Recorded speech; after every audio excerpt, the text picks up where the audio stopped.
andaikan pelaku itu orang dewasa lebih mudah memperbincangkannya. Kenapa?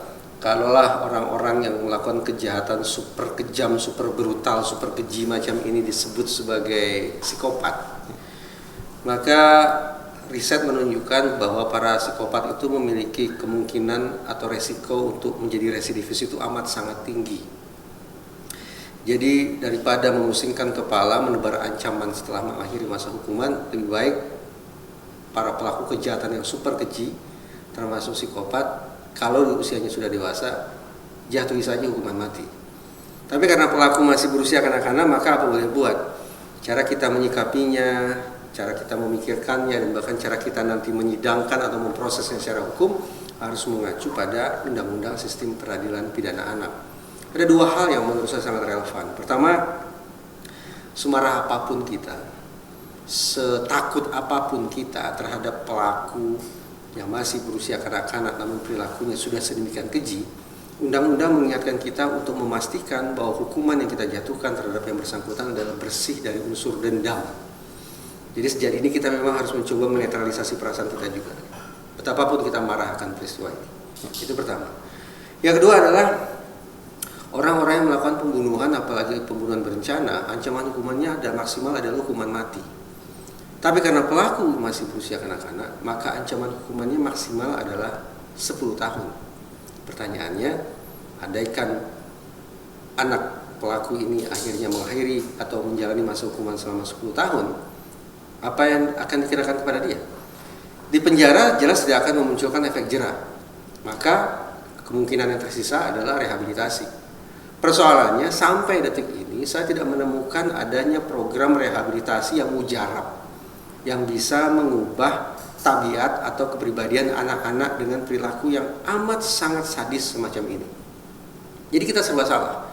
Di satu sisi kita dituntut untuk mengedepankan rasa bebas dari dendam, sedikit banyak menaruh kepedulian dari sisi kemanusiaan, tapi di lain sisi kita juga tidak bisa menemukan jawaban. Pelaku semacam ini harus kita kenakan perlakuan semacam apa. Berarti memang untuk saat ini memang untuk rehabilitasi pun meskipun belum ada. Silakan cek referensi atau literatur apapun. Saya yakin belum ada satupun program rehabilitasi yang sungguh-sungguh solid disimpulkan inilah program yang mujarab, yang efektif untuk mengubah tabiat pelaku semacam ini.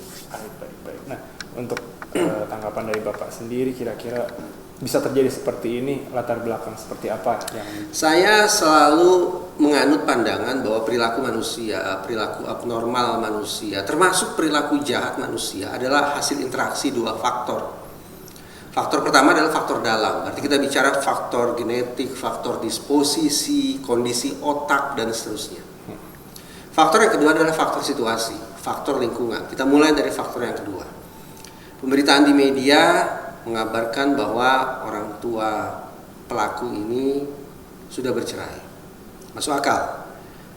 Keluarga yang morat-marit, keluarga yang tidak harmonis, keluarga yang bercerai, mungkin saja kemudian memunculkan pola pengasuhan yang juga tidak tepat.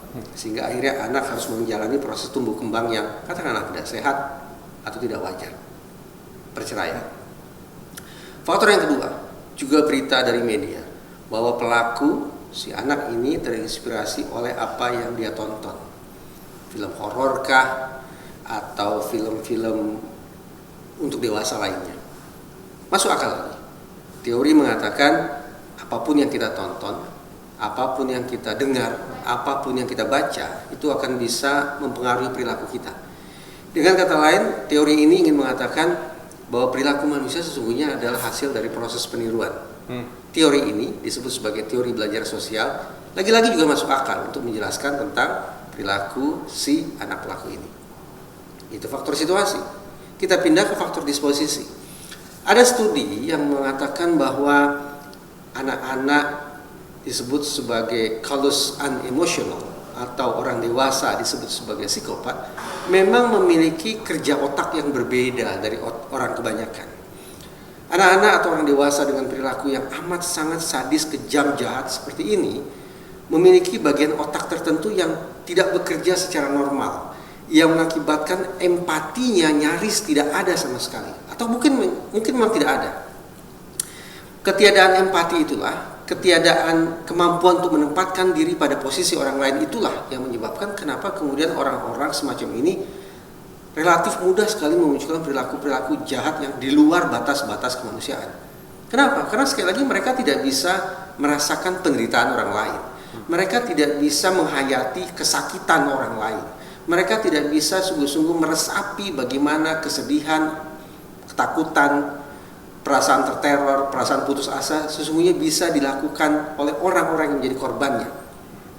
Karena apa? Karena sekali lagi karena memang kerja otaknya dari sananya memang sudah berbeda dengan kebanyakan orang.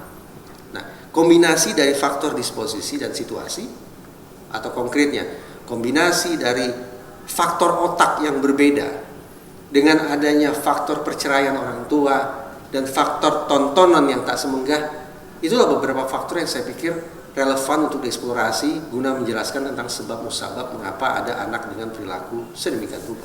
Berarti memang itu yang memunculkan rasa seperti, oh ini ada sebuah achievement bagi saya. Ya. Karena setelah ketiadaan empati. Jadi apapun yang saya lakukan, termasuk yang saya lakukan terhadap orang lain, perspektifnya adalah apa manfaatnya bagi saya. 4 tabiat yang muncul, yang menjadi penanda. Pertama, impulsivitas. Yang kedua, agresi. Yang ketiga adalah manipulatif. Dan yang keempat, penyimpangan, deviant.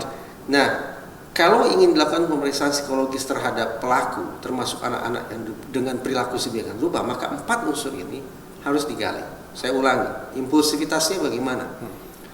Agresi atau perilaku kekerasannya seperti apa? Perilaku manipulatifnya, coraknya seperti apa? Dan yang keempat, deviant. Penyimpangannya dari orang kebanyakan seperti apa? 4 unsur itu.